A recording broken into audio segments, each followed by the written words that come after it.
apie vaikščiojimą. Šiandien labai noriu pasidalinti, nes mes labai dažnai einame pad miškų, išeinam pasivaikščioti ir vyksta toksai apie vieną mintis, apie kitą, visuomet sukasi mintis apie darbus, apie projektus, apie ką gali, ką negali, ką gerai padarai, ką negerai padarai.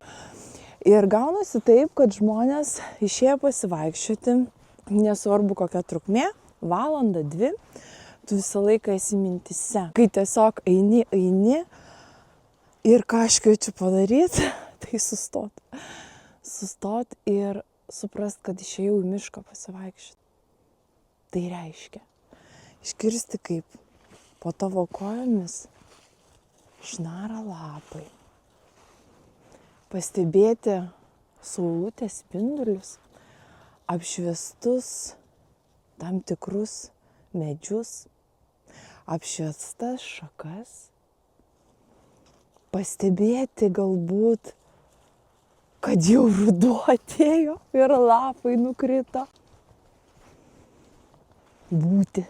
Ir jeigu vaikštam, mokyti sąmoningai atsitraukti nuo visų telefonų, atsitraukti nuo vidinių minčių ir sustoti.